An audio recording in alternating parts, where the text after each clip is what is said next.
Yes sir. Okay okay, motion हमने कल हमने आपको पढ़ाया था। यस। ठीक है, तो आपको याद होगा मोशन ईएमएफ में फॉर्मूला क्या था ईएमएफ का? यस बोलो। बीवी हाँ, परपेंडिकुलर के लिए बीवी अलग एंगल हाँ बी डॉट हाँ, E equal to V cross B dot L,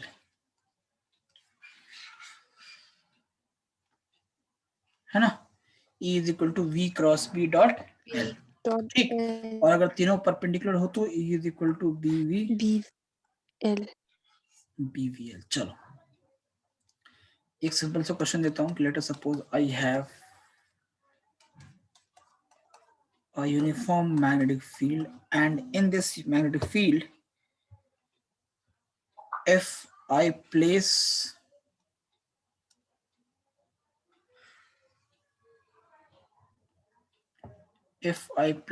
a semicircular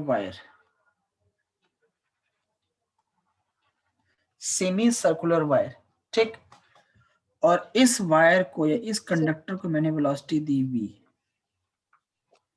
ठीक है, इस वायर का जो एरिया रेडियस है उस रेडियस को मैंने r बोल दिया। तो आपको बतानी है कि फाइंड E, इंड्यूस्ड ईएमएफ निकालना। जल्दी निकालो बेटा फटाफट।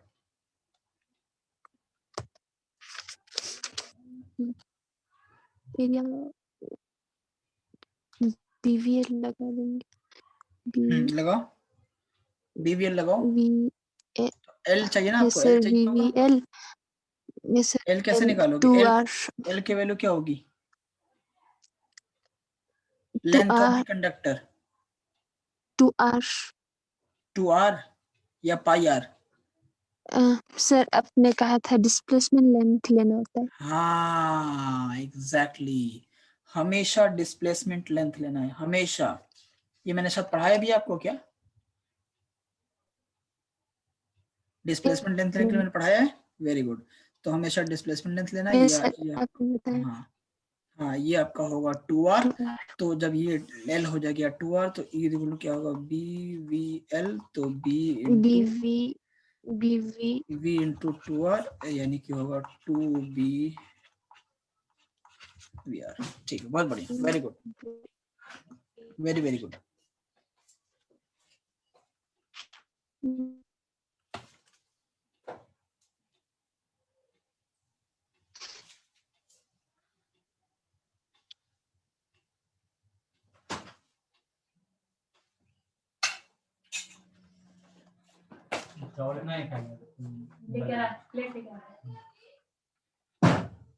एक क्वेश्चन है,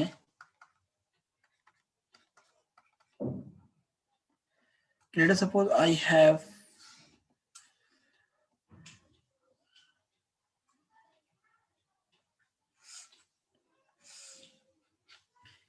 एक कंडक्टिंग रेल है मेरे पास, ठीक, यहाँ पे कंडक्टर है, इसको मैंने v वेलोसिटी दी, ठीक, v नॉट वेलोसिटी दी, ठीक, इसका रेजिस्टेंस आपका r है,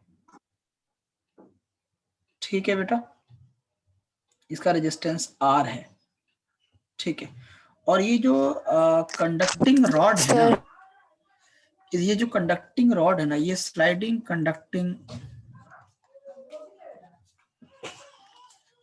कंडक्टिंग रॉड जिसका लेंथ L है, जिसका length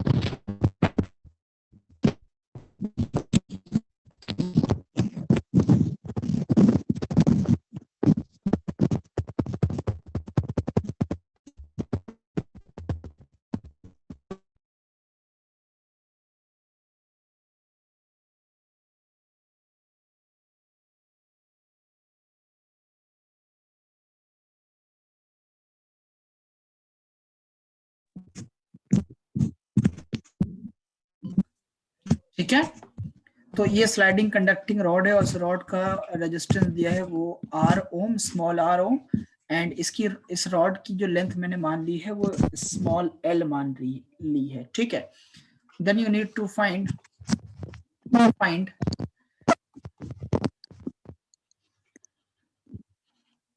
motional EMF, find motional EMF and current in the rod.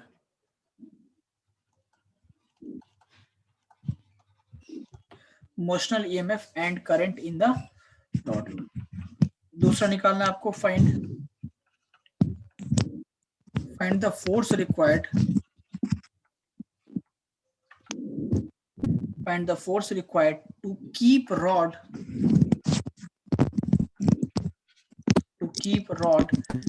moving with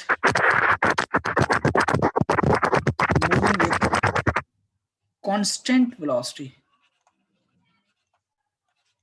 constant V naught. And the third is find power input and power output.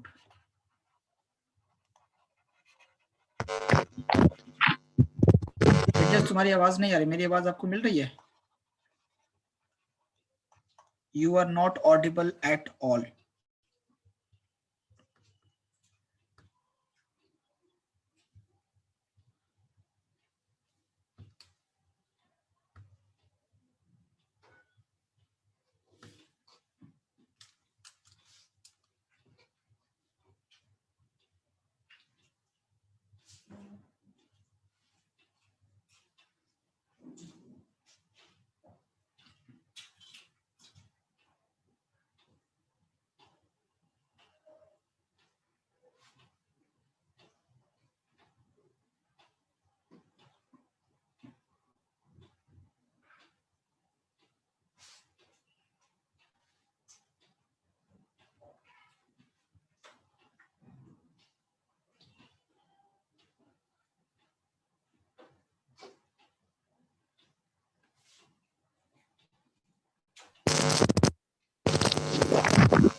It मेरी आवाज आ रही है?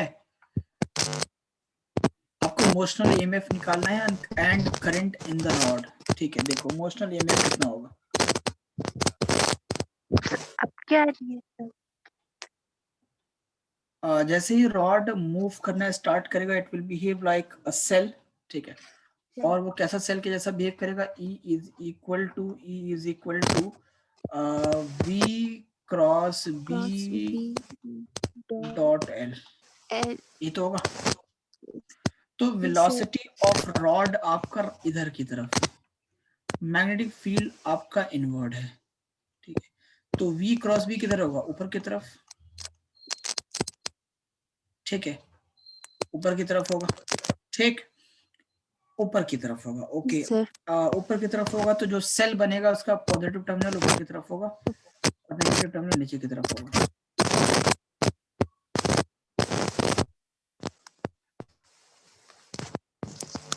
ठीक, इसकी EMF ये पॉजिटिव ऊपर नेगेटिव नीचे। V क्रॉस B के डायरेक्शन में पॉजिटिव टर्मिनल होता है, ये R है और ये स्मॉल r है जो कंडक्टर का रेजिस्टेंस दिया हुआ है स्मॉल r। ठीक, तो E इज इक्वल टू कितनी है बेटा? BVL, क्योंकि तीनों परपेंडिकुलर है, BVL तीनों आपस में परपेंडिकुलर। देखो V एक्स एक्सिस पे है, B Z एक्सिस पे है और L जो है लेंथ ऑफ द वेक्टर जो है वो किस पे है? इसी पे है, Y एक्सिस पे है। तो परपेंडिकुलर हो गया तीनों। तो ये तीनों परपेंडिकुलर हो जाएंगे। BVL की वैल्यू दे रखी है क्या? वैल्यू नहीं दे रखी है आई गेस, इतना ही है बस। ठीक है, अब यहाँ से हमें निकालना है क्या? हमें निकालना है अब आई इंड्यूस करंट भी तो निकालना है इसका। तो करंट निकालोगे तो आई इक्वल टू क्या होगा? I equal to V upon R। तो वोल्टेज कितना है? BVL वोल्टेज इज BVL और रेजिस्टेंस R। देखो कैपिटल R और स्मॉल r सीरीज में, तो इक्विवेलेंट रेजिस्टेंस कितना हो जाएगा? तो capital R plus small r, है ना? तो ये हो जाएगा आपका करंट। सेकंड क्वेश्चन में ये है कि force required to keep the rod moving. Force required to keep the rod moving with constant velocity, कितना फोर्स चाहिए होगा रॉड को हर वक्त मतलब कॉन्स्टेंटली वो मूव करता रहे, रॉड कॉन्स्टेंटली मूव करता रहे। देखो इसमें कोई शक वाली बात नहीं है कि जैसे ही रॉड चलना शुरू होगा, जैसे ये मैग्नेटिक फील्ड है आपका, इनवर्ड मैग्नेटिक फील्ड है, जैसे ही रॉड इधर की तरफ चलना शुरू होगा, ठीक है, इधर वेलोसिटी हम दे रहे हैं, ये आपका बी है, मैग्नेटिक फील्ड है, ठीक। तो इस रॉड पे फोर्स किधर लगेगा बेटा, वेलोसिटी आपका राइट हैंड साइड में है, ठीक है, और मैग्नेटिक फील्ड इनवर्ड है, तो फोर्स किधर लगेगा, मैग्नेटिक फोर्स किधर लगेगा, लेंथ ऑफ दी, बोलो अब what sir?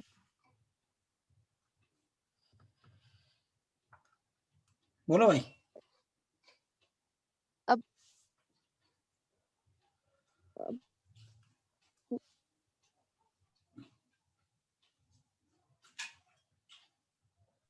obviously डायरेक्शन किधर लगेगा मैग्नेटिक फोर्स का, देखो मैग्नेटिक फोर्स का डायरेक्शन किधर लगेगा, वेलोसिटी आपका राइट हैंड साइड में पॉजिटिव एक्स की तरफ है, तो इस पे मैग्नेटिक फोर्स काम करेगा, इसके ऑपोजिट में नेगेटिव एक्स पे मैग्नेटिक फोर्स काम करेगा, इसको अपोज करने की कोशिश करेगा, है ना। जब कंडक्टर किसी भी डायरेक्शन में मैग्नेटिक फील्ड में चलता है तो उसके ऊपर जो मैग्नेटिक फोर्स काम करती है वो उसके अपोजिट में काम करती है। अब मैग्नेटिक फोर्स इसको खींचने की कोशिश करेगा बाईं तरफ, यानी कि नेगेटिव एक्स पे। अब इसको चलाने के लिए हमें कॉन्स्टेंटली फोर्स एक लगाना पड़ेगा, एक्सटर्नल फोर्स लगाना पड़ेगा इसके ऊपर, किधर, मैग्नेटिक फोर्स के ऑपोजिट में, ताकि ये कॉन्स्टेंटली चलता रहे। अगर हम मैग्नेटिक एफ एक्सटर्नल को इंक्रीज कर देंगे, अगर मैं एक्सटर्नल फोर्स को ज्यादा लगा दूंगा मैग्नेटिक फोर्स से, तो ऐसे केस में V कांस्टेंट नहीं रहेगा, V वेरी करेगा, एक्सेलरेट करने लगेगा, हमें ये कंडीशन चाहिए नहीं। अगर आपका एफ एम ग्रेटर हो जाएगा एफ एक्सटर्नल से, तो net force again not zero, तो फिर से V वेरी करेगा, हमें ये कंडीशन नहीं चाहिए, हमें V को कांस्टेंट रखना है, यानी कि एक्सेलरेशन जीरो होना चाहिए, कि नेट फोर्स भी जीरो होना चाहिए, है ना। यानी कि जब F M is equal to F external होगा, जब एफ एम और एफ एक्सटर्नल आएगा, इक्वल हो जाएगा, इन दैट केस आपकी वेलोसिटी कांस्टेंट रहेगी, ये चाहिए हमको, ठीक है। F M is equal to F external, तो ये एफ एक्सटर्नल कितना लगेगा, तो हमें पता है कि F external equal to F M है, और मैग्नेटिक फोर्स हमारा होता है आई एल बी, तो I into L cross B, है ना, I into L cross B. Length vector और मैग्नेटिक फील्ड के बीच में एंगल कितना है, लेंथ ऊपर की तरफ है, वाई एक्सिस पे है, और मैग्नेटिक फील्ड तुम्हारा इनवर्ड है, अंदर की तरफ है, इनके बीच में एंगल बोलो 90 डिग्री, तो क्या होगा, I into L B sine 90 degree, sine 90 value होती है 1, तो I into L into B. तो the force required to keep the rod moving with the constant velocity is I into L into B. बोलो समझ में आया या नहीं आया?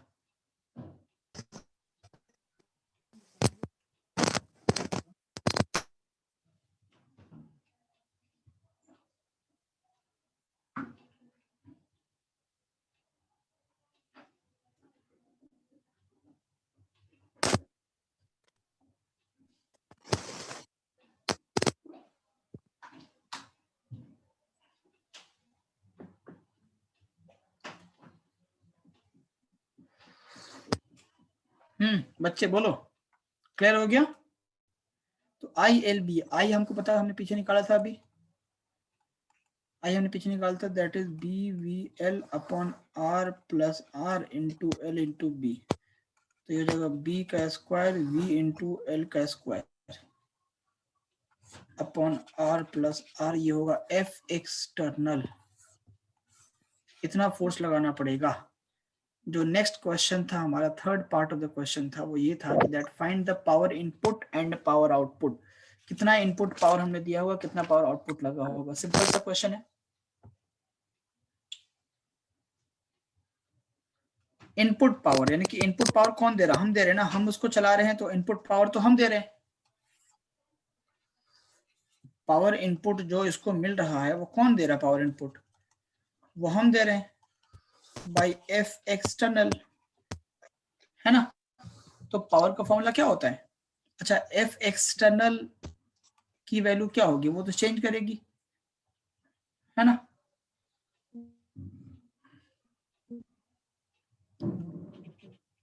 When rod moves dx, जब रॉड dx लेंथ मूव करेगा, ठीक है, dx डिस्टेंस, तो इसकी वर्क डन क्या होगी? dw is equal to F external into dx। इसमें डिस्टेंस चेंज कर रहा है, वर्क डन निकालते हैं फोर्स इंटू डिस्प्लेसमेंट। अगर डिस्प्लेसमेंट फिक्स है, फोर्स फिक्स है, तो एफ इंटू डिस्प्लेसमेंट ठीक था। लेकिन जब फोर्स फिक्स है, वेरिएबल नहीं है, लेकिन डिस्प्लेसमेंट वेरिएबल है, वैसे केस में हम इसको इंटीग्रेट करके ही सॉल्व कर सकते हैं, ठीक है।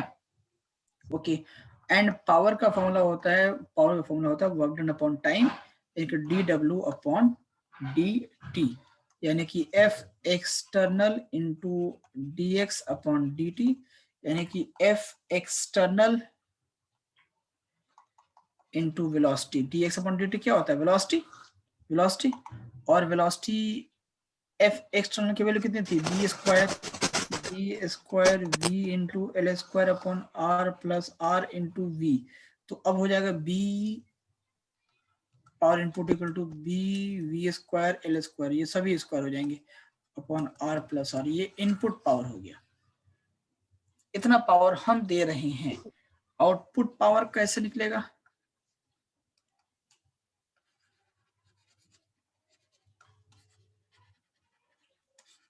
आउटपुट पावर कौन देगा? आउटपुट पावर रेजिस्टेंस से मिलेगा उसको। जैसे ही हमने वेलोसिटी दी,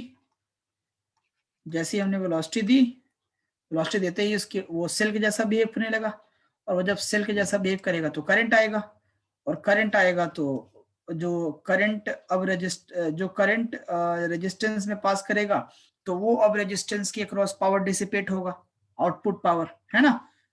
नहीं समझे आप? इट जैसे ही इसको हम स्लाइड करेंगे कंडक्टर के ऊपर, जैसे इसको स्लाइड करेंगे, स्लाइड करते ही ये सेल के जैसा बिहेव करने लगेगा, और जब ये सेल के जैसा बिहेव करेगा तो इससे कनेक्टेड है एक रजिस्टर। अब इसमें करंट आएगा, और जब करंट आएगा तो करंट जब रजिस्टर से क्रॉस करता है तो रजिस्टर एक पावर डिसिपेट करता है, तो आउटपुट पावर तो रजिस्टर के क्रॉस डिसिपेट होगा, output power will be dissipated by the resistor, ठीक है। सो लिखेंगे हम PO is equal to I square R plus I square R. It just मेरी बात आ रही है तुमको? R plus R I square, यानी कि B square V L square upon R plus R का square into R plus are.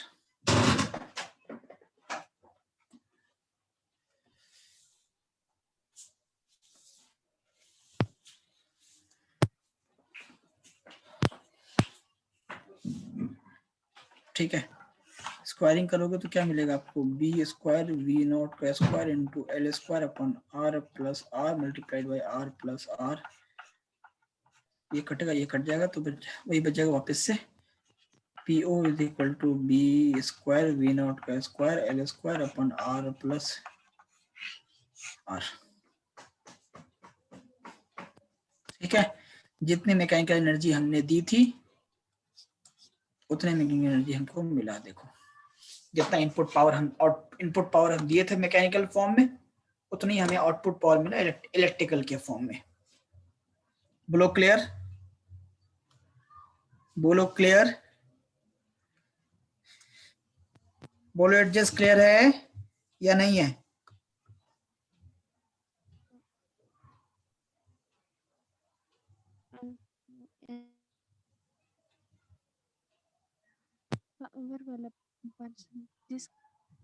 Adjust तुम्हारी आवाज नहीं आ रही है, क्लियर टू यू?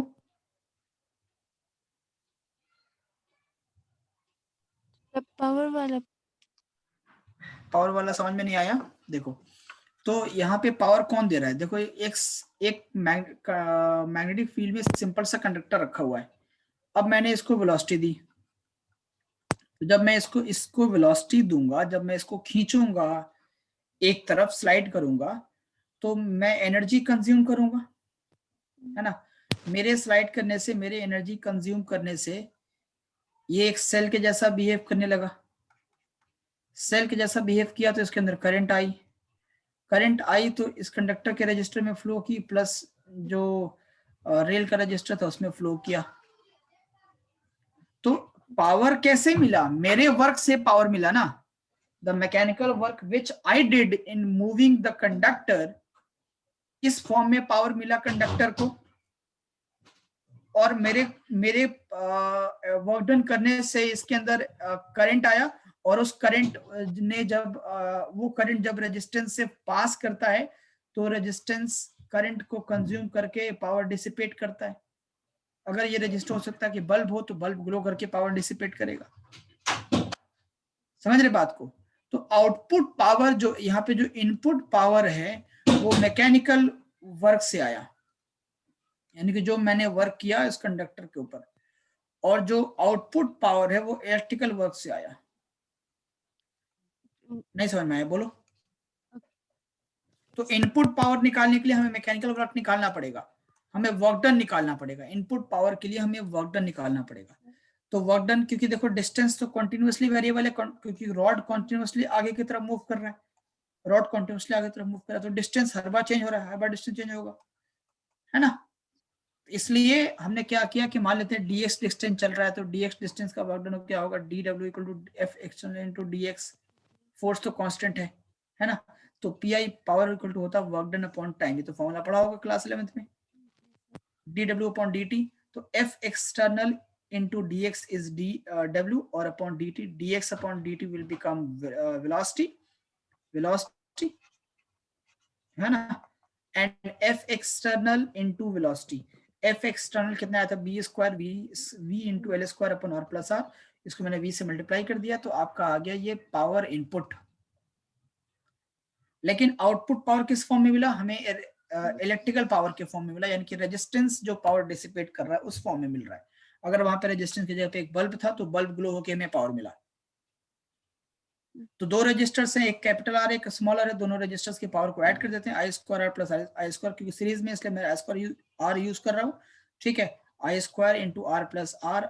आई की वैल्यू है कितनी? आई की वैल्यू कितनी है देखो, आई की वैल्यू है, कहाँ पे निकाला मैंने आई, ये रहा, B V L upon R plus R, ये आई की वैल्यू है ना। तो B V L, B V naught था तो बी वी नॉट वी लिखो, एक ही बात है, B V L upon R plus R का whole square into R plus R. यहाँ पे स्क्वायर होगा तो आर प्लस आर, एक आर प्लस आर कैंसिल हो जाएगा, तो B square V not square L square upon R plus R. देखो इनपुट पावर जो था वही आउटपुट पावर आया। इसका मतलब ये है कि जितना हम मैकेनिकल वर्क करेंगे उतनी हमें इलेक्ट्रिकल वर्क मिलेगा।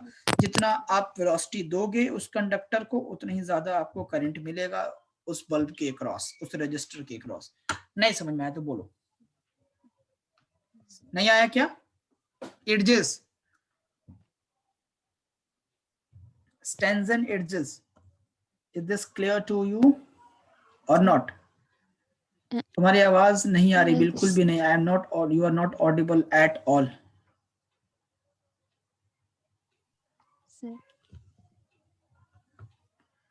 दूसरे फोन से, मम्मा के फोन से कनेक्ट हो जाओ जिससे आवाज आती है बेटा। सर मैंने दूसरे डिवाइस ऐसे तुमको हम कैसे पढ़ाएं बताओ? मेरे को तुम्हारी आवाज ही नहीं आ रही है, मुझे पता ही नहीं चल रहा कि तुमको समझ में आया कि नहीं आया। सर मैंने दूसरे डिवाइस से किया। क्या दूसरे डिवाइस से किया? अभी तुम्हारी थोड़ी बहुत आवाज आई। ठीक है चलो फिर, अगर आवाज आ रही है तो फिर ठीक बात है। अब motional EMF in rotating coils देखो।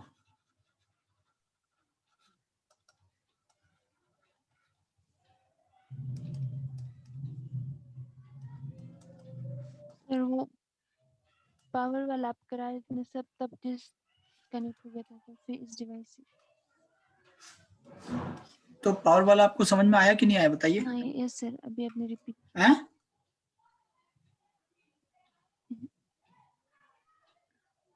ये सर। समझ में नहीं आया? आई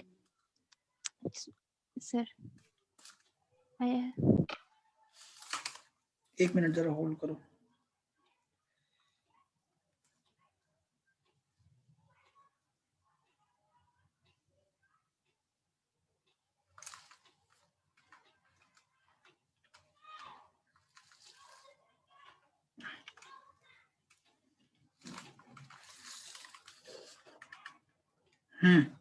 अब समझ में आ गया ना, आगे बढ़ते हैं, चलो ठीक है। Yes, sir. रोटेटिंग कॉइल, तो ये आपका लेट सपोज मैग्नेटिक फील्ड। अब कॉइल को हमें लीनियर वेलोसिटी नहीं देनी, कॉइल को हमें अब एंगुलर वेलोसिटी देनी है, ठीक है। ये आपके पास कॉइल है, ये आपके पास सॉरी रॉड है, ठीक है। किसी भी जगह पे मान लो इसको मैंने यहाँ पे बांध दिया, फिक्स कर दिया, इस पॉइंट पे फिक्स कर दिया। Yes, sir. इस रॉड की लेंथ को मान लो मैंने एल बोला। अब इस रॉड को मैंने एंगुलर वेलोसिटी दी ओमेगा, मैंने इस रॉड को ओमेगा एंगुलर वेलोसिटी से घुमा दिया, ठीक है नहीं है। घुमा दिया घुमा दिया घुमा दिया, जब घुमा दिया तो कितना पावर बनेगा, कितना ईएमएफ बनेगा, ये सवाल है। क्या करें क्या करें क्या करें। एक सिंपल सी बात सोच के देखो एडजेस, कि क्या इसके अंदर, तो इस रॉड के अंदर तो बहुत सारे स्मॉल एलिमेंट्स होंगे, है ना। और किसी भी एक एलिमेंट को मान लेते हैं, मान लो ये आपका एक एलिमेंट है,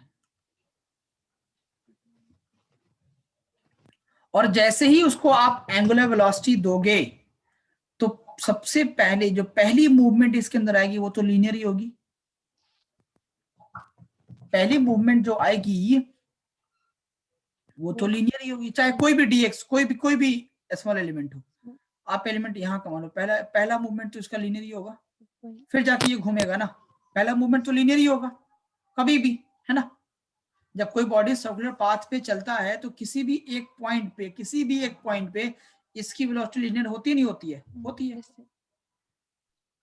किसी भी एक पॉइंट पे इसकी वेलोसिटी कैसी होती है, लीनियर होती है, Near. ठीक है। तो वैसे ही किसी भी एक पॉइंट पे इसकी वेलोसिटी लीनियर तो होगी, सिंपल है, ठीक। हाँ, वो और बात है कि जितने भी यहाँ पे जितने भी आपके स्मॉल एलिमेंट्स होंगे उन सबका एंगुलर वेलोसिटी सेम रहेगा, सबका एंगुलर वेलोसिटी ओमेगा ही रहेगा, लेकिन सबके लीनियर वेलोसिटी अलग अलग होगी। क्यों? क्योंकि लीनियर वेलोसिटी डिपेंड करेगा रेडियस के ऊपर, v equal to R omega, है ना। तो सबकी रेडियस अलग अलग होगी, इसलिए सबका एंगुलर वेलोसिटी लीनियर वेलोसिटी अलग अलग होगा, बट एंगुलर वेलोसिटी सबका सेम होगा। तो मान लेते हैं इसके अंदर बहुत सारे स्मॉल एलिमेंट्स है और हर स्मॉल एलिमेंट एक लीनियर वेलोसिटी कर रहा है, every small element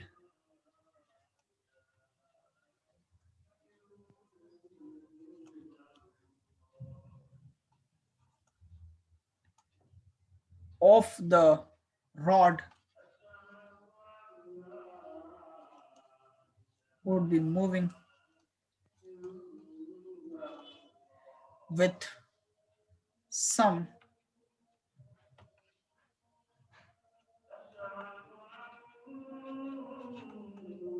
linear velocity and all having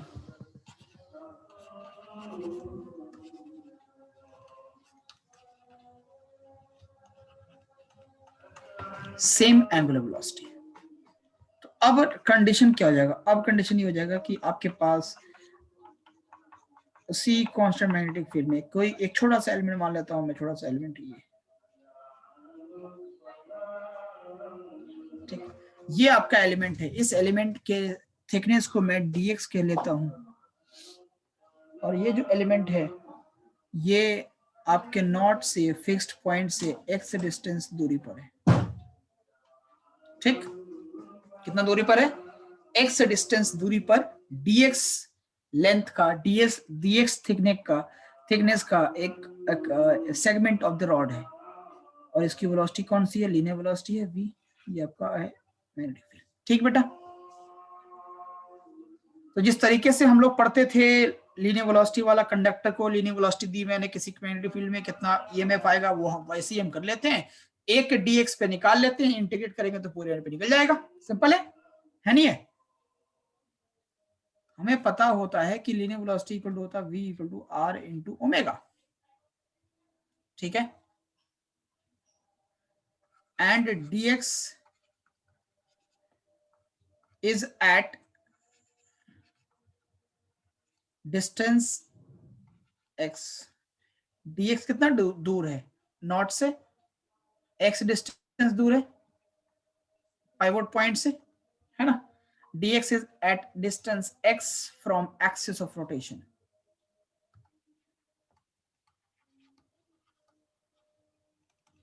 ठीक, इसका मतलब है कि यहाँ पे अब हो जाएगा linear velocity v is equal to x into omega, r into omega नहीं, x इंटू ओमेगा। ठीक, तो उस dx का जो लीनियर वेलोसिटी होगा वो क्या होगा, x इंटू ओमेगा।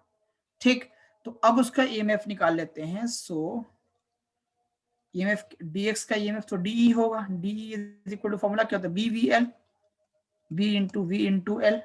ठीक है, ये v किसके लिए है, dx के लिए है। ठीक, तो अब de इज इक्वल टू होगा v इंटू dx का वेलोसिटी कितना होता है, x इंटू ओमेगा, और dx का लेंथ कितना है, dx। ठीक है, v into x, b into x omega into dx, integrate करो de को तो ये मिलेगा integration of b into x omega into dx, b omega बाहर आएगा, ओमेगा तो सारे के लिए कांस्टेंट है तो ये e हो जाएगा, b बाहर आएगा, ओमेगा भी बाहर आएगा, बचेगा x dx। ठीक है, तो x dx का इंटीग्रेशन क्या होता है, एक्स स्क्वायर अपॉन 2, तो b omega into x square upon 2, कहां से कहां तक, कहां से कहां तक, ये मान लो यहाँ से लेंथ ले रहा हूं तो मैं ये 0 मान लेता हूँ इसको, इस यहाँ पे तो l होगा इसका वैल्यू, रॉड का लेंथ मैंने l माना है, तो 0 से लेके l तक dx कहां से कहां तक वेरी कर सकता है, 0 से लेके l तक, तो 0 से लेके l तक, तो b omega into L square upon 2, ये e, तो e is equal to b omega L square upon 2। तो motional EMF of rotating coil, rotating rod या rotating coil would be b omega L square upon 2, b omega upon b omega L square upon 2, है नहीं है, b omega L square upon 2। बोलिए बात समझ में आई आपको,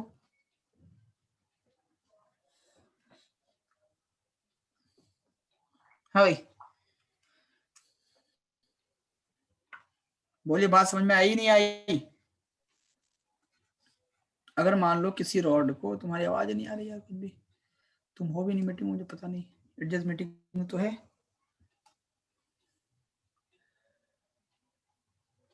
एडजस्ट मेरी आवाज आ रही है आपको,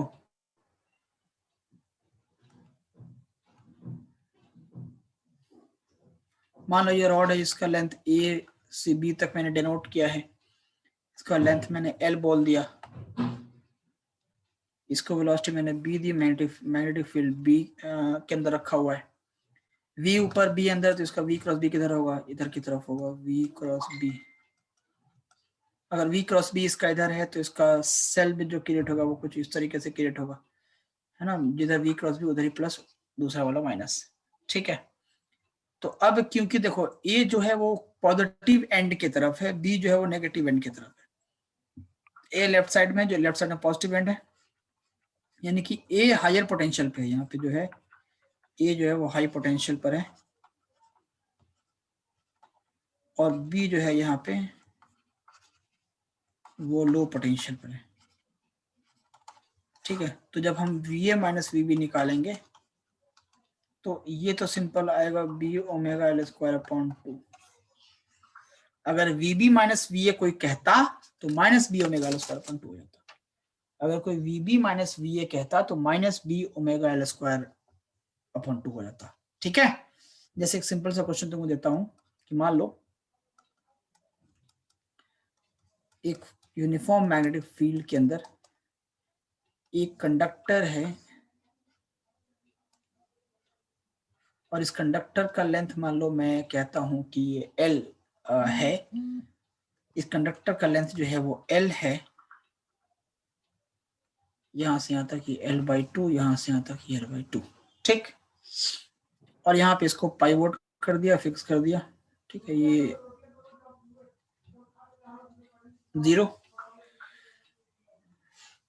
इसको ओमेगा एंगुलर वेलोसिटी से रोटेट करवाया in the anticlockwise direction.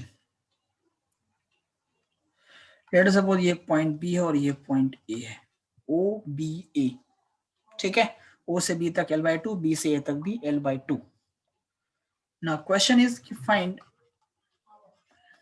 VA VB minus VA। You need to find VB minus VA। तो पहले तुम्हें VB निकालना पड़ेगा, फिर VA निकालना पड़ेगा और माइनस करना पड़ेगा।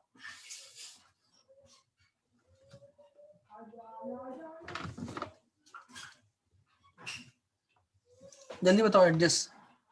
तो पहले VO से A तक निकाल लो, फिर VO से B तक निकाल लो और VB माइनस VA कर लो, सिंपल है। पहले क्या करो, देखो पहले क्या करो,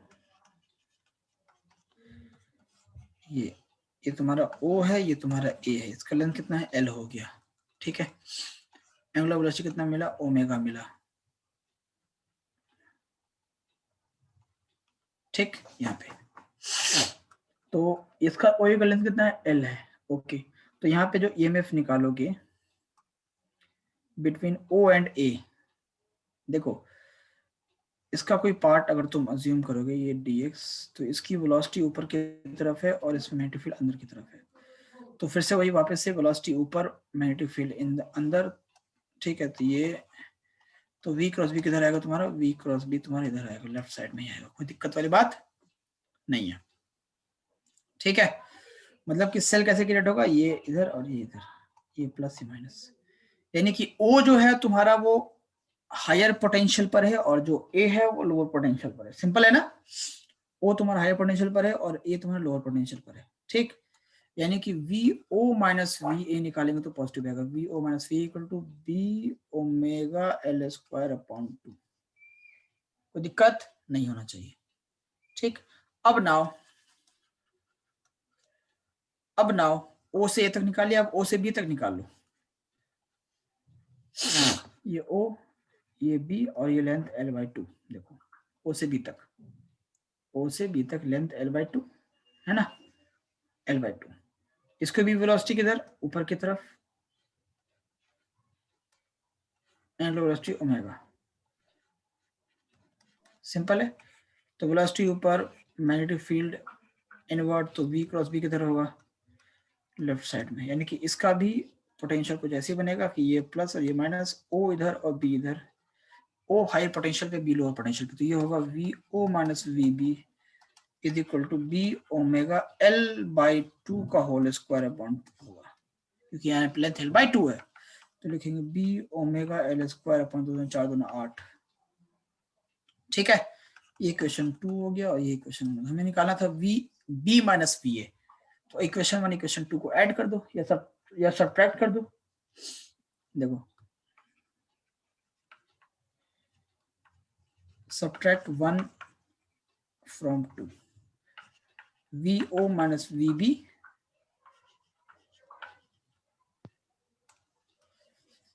सब्ट्रैक्ट 2 फ्रॉम 1 लिखो,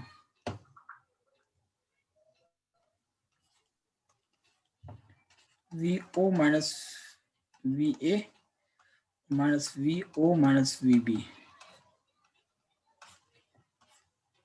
ठीक है। तो ये इक्वल टू क्या होगा, B omega L square upon 2 minus B omega L square upon 8, ठीक है। तो VO से VO कैंसिल हो गया और VA बन जाएगा नेगेटिव में, VB बन जाएगा पॉजिटिव में। तो लिखेंगे यहाँ पे VB minus VA is equal to, यहाँ पे 8 ले लो LCM, तो ये होगा B ओमेगा L स्क्वायर 2 चौके 8 4 B omega L square minus 8, तो B omega L square 4 minus B कितना होगा, 4 माइनस 1 कितना होगा 3, 3B omega L square upon 8, ये होगा VB माइनस VA। बोलो बेटा समझ में आया या नहीं आया, एडजस्ट बोलो, am I audible or not? You are not audible at all, not a single point I am listening to you. गाय लग जाओगे कहीं है?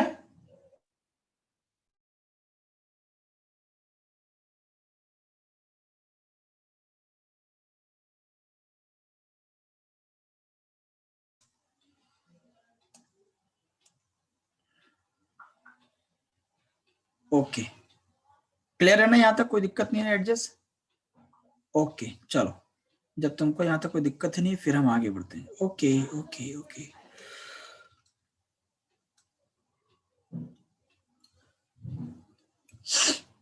देखो जो हमें नेक्स्ट टॉपिक पढ़ना है उसका नाम है सेल्फ इंडक्टेंस।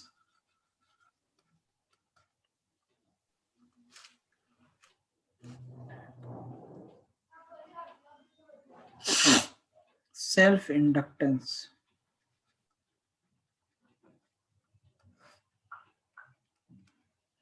बड़ा इंपॉर्टेंट टॉपिक है, सेल्फ इंडक्टेंस।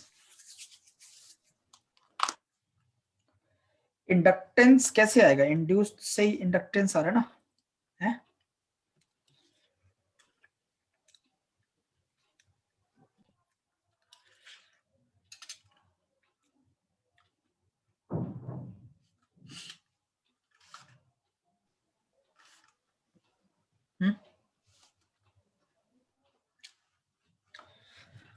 देखो मेरी बात समझो, क्या होता है self inductance? There are some certain observations कि अगर किसी करंट कैरिंग कॉइल में, अगर किसी कॉइल में करंट पास करती है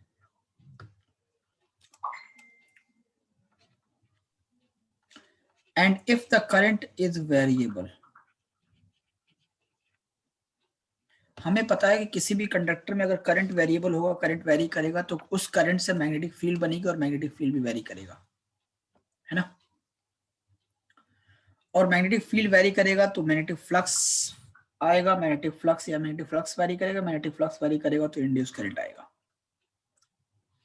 इसमें कोई शक नहीं कि इस कॉइल के अंदर इंड्यूस करंट आएगा।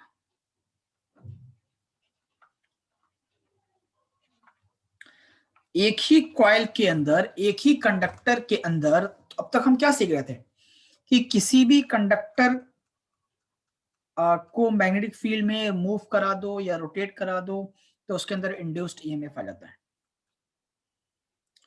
या किसी कंडक्टर के पास किसी मैग्नेट को रोटेट या मूव करा दो तो उसके अंदर भी इंड्यूस करंट आ जाता है ना? यहाँ पे जरूरत नहीं तुमको, एक ही कॉइल है, कोई और दूसरा नहीं, खाली उसमें जो करंट जा रहा है उस करंट को तुम वेरी करा दो, उस करंट को तुम वेरी करा दो और यू विल फील कि जैसे ही आप करंट को वेरी कराओगे तो करंट से प्रोड्यूस होने वाली मैग्नेटिक फील्ड में वेरी हो जाएगी, और जब मैग्नेटिक फील्ड वेरी हो जाएगी तो इसके अपने अपने आप इसके अंदर एक इंड्यूस करंट वेरी क्रिएट हो जाएगी, और इसी को हम लोग कहते हैं self induced current. Self induce अपने आप, कहते हैं ना कि कोई अगर आपको मोटिवेट ना करे तो तुम सेल्फ मोटिवेट हो जाओ, कोई तुमको अगर मोटिवेट ना करे तो तुम सेल्फ मोटिवेट हो। कैसे मोटिवेट हो भाई? बहुत तरीके, बहुत सारे आदमी अपने दिमाग में चीजें सोच के चलता है कि भाई कि हम ये कर लेंगे तो ऐसा करेंगे, ये कर लेंगे तो ऐसा करेंगे, एक सेल्फ टारगेट सेट करके मोटिवेट होते चले जाते हैं, सेल्फ मोटिवेशन कहते हैं उसको, सेल्फ कॉन्फिडेंस, है ना? तो कोई चीजें जो खुद से क्रिएट की जाती है उसको सेल्फ से लिखते हैं, है ना? तो यहाँ पे कोई इसका सहारा नहीं है, कोई सपोर्ट नहीं है इस कंडक्टर का, फिर भी कंडक्टर अपने आप ये इंड्यूस करंट बनाता है, जिसको इंड्यूस करंट या सेल्फ इंडक्टेंस कहते हैं। ठीक, अब इस इंड्यूस करंट की खासियत ये होगी कि ये हमेशा अपोज करता है अपने कॉज को, ये हमें पता है that induced current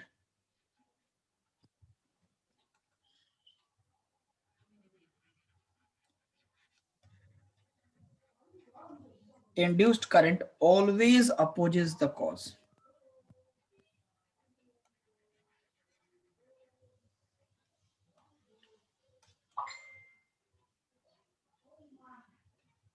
induce current always opposes the cause, जो उसको क्रिएट करता है उसको अपोज करता है, यानी कि यहाँ पे ये क्रिएट करने वाला करंट होगा, इसी को अपोज करेगा, है ना। It opposes the change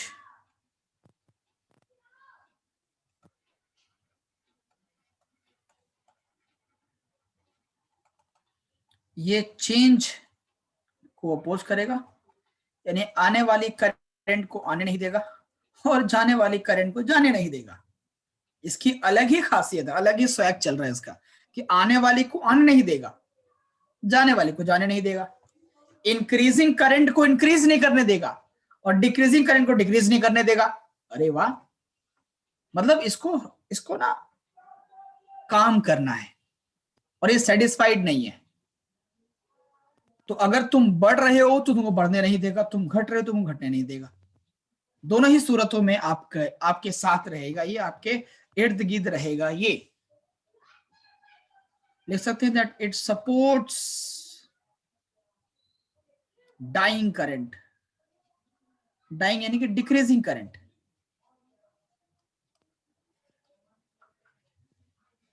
it supports dying current या डिक्रीजिंग करंट।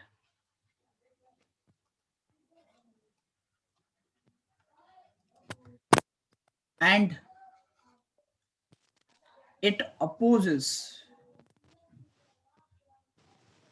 ग्रोइंग करंट, जब करंट इंक्रीज करेगा तो उसके खिलाफ पैदा हो जाएगा ये, और जब करंट डिक्रीज होगा तो उसके सपोर्ट में पैदा हो जाएगा ये। इट अपोजेस इंक्रीजिंग करंट या ग्रोइंग करंट। ठीक, यानी कि मतलब ये हुआ कि देखो केस 1, ठीक, इसमें एक करंट पास हुआ और लेट अस सपोज ये करंट इंक्रीजिंग है, ठीक। तो इंक्रीजिंग करंट के अपोज में खड़ा हो जाएगा ये, यानी कि ये इसके अगेंस्ट में, इसके अपोजिट डायरेक्शन में इंड्यूस करंट क्रिएट हो जाएगा, इसके ऑपोजिट डायरेक्शन में। कभी भी इंक्रीजिंग करंट होगा तो उसके ऑपोजिट डायरेक्शन में इंड्यूस करंट आएगा, और अगर डिक्रीजिंग करंट होगा, अगर करंट डिक्रीजिंग है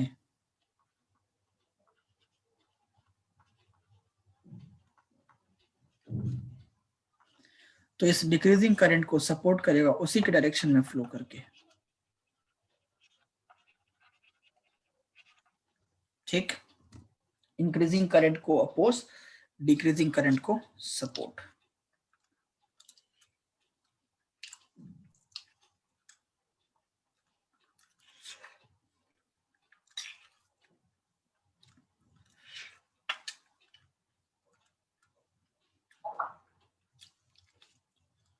ठीक है बेटा,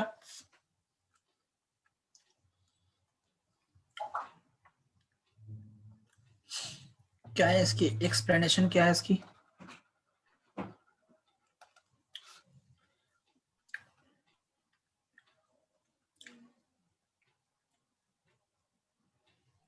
कि अगर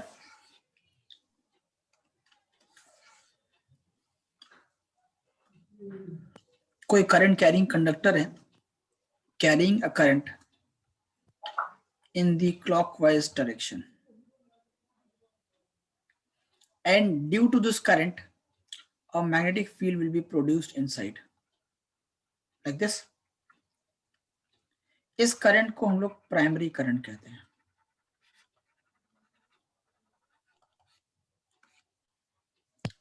ठीक। if I say that current is increasing, okay, then due to the increase of current magnetic field would be increasing, and due to the increase of magnetic field magnetic flux will be increasing, and due to the change of magnetic flux, due to the increasing magnetic flux, induced EMF will produced. will be produced.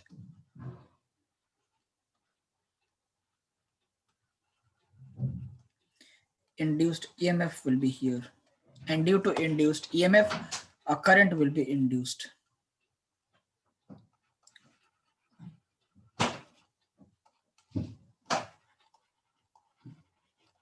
ठीक? And this current will be having a tendency to oppose the changes.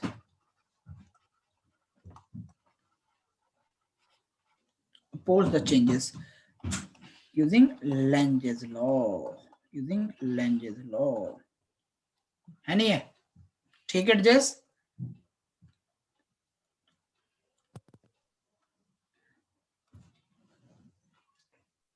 Now, let me come to the derivation. How can we derive this Lenge's law? How can we derive this self-inductance?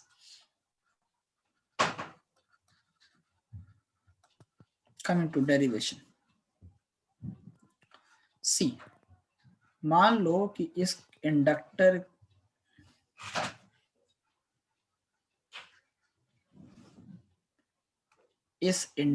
में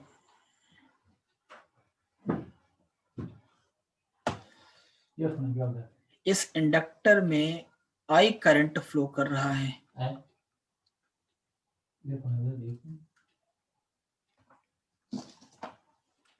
इस conductor में I current flow कर रहा है, and let us suppose total इस conductor में n turns हैं, इस कॉइल में टोटल n टर्न्स हैं। ठीक, हर टर्न की एरिया, हर टर्न की फ्लक्स अलग अलग हो सकती है, अलग अलग होगी, है ना?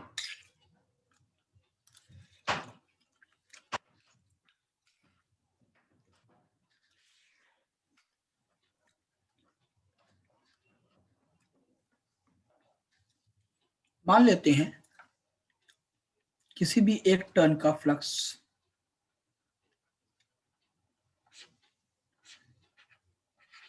फाई है। ठीक, and here let us suppose phi is the magnetic flux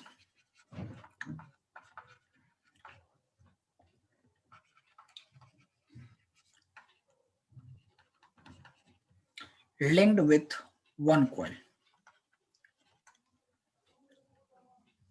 तो एक कॉइल के फ्लक्स को मैंने फाई बोल दिया, तो टोटल पूरे कॉइल के वजह से let us suppose the flux is phi t. The total flux due to all turns, total flux is phi t. ठीक, here we can easily say that the total flux is equal to total number of turns into flux of each coil. एक coil की flux को मैंने phi बोला, total 10 n turns हैं, तो total flux कितना हो जाएगा? n into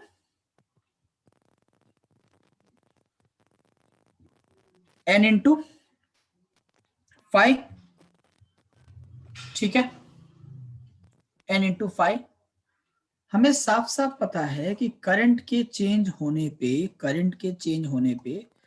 magnetic field change होता है, उसके चेंज होने पे मैग्नेटिक फ्लक्स चेंज होगा, मैग्नेटिक फ्लक्स के चेंज होने पे इंड्यूस ईएमएफ और इंड्यूस करंट आएगा। हमें साफ साफ पता है कि if current increases,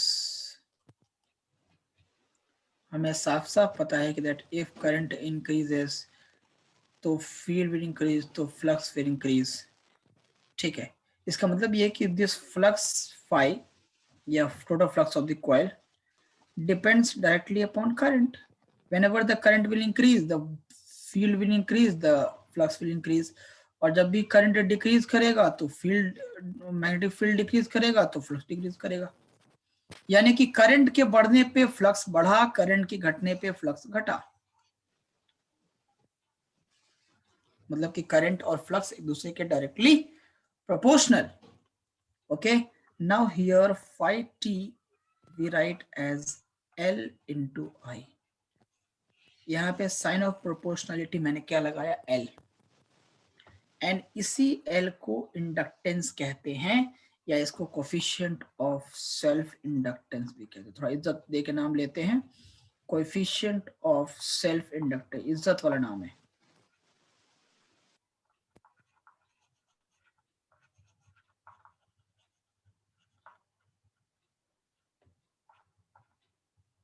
coefficient of self inductance, या इसी को इंडक्टेंस कहते हैं, सिंपल। तो 5t is equal to L into I. 5t यहाँ पे n इंटू 5 भी था, 5t यहाँ पे L इंटू आई भी था। देखो 5t is equal to n into 5 भी था, और 5t is equal to L into I भी है। तो देयरफॉर हम लोग कह सकते हैं कि n into 5 is equal to L into I, यानी कि L is equal to n phi upon I. Coefficient of self inductance is n phi upon I, और n phi की यूनिट क्या होती है? वेबर। फ्लक्स की यूनिट वेबर, करंट की unit क्या होती है? Ampere. If you combine these two, you will get Weber per ampere. तो unit of self inductance is weber per ampere, ठीक। वेबर पर एम्पियर, या फिर इसी का जो स्टैंडर्ड यूनिट है उसको कहते हैं हेनरी, यानी कि 1 weber per ampere is equal to 1 Henry.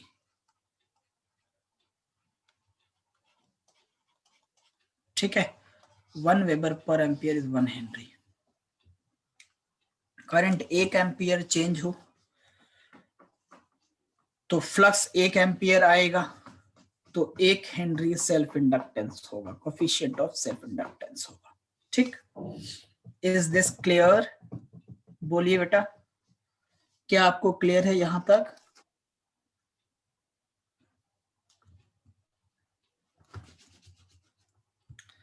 तुम्हारी आवाज 1% भी नहीं है, 0% है तुम्हारी आवाज। You can respond me in the chat box whether I am audible or not, whether you understood or not.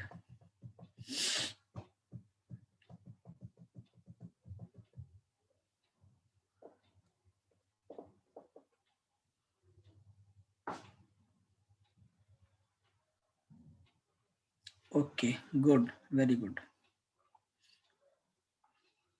very good.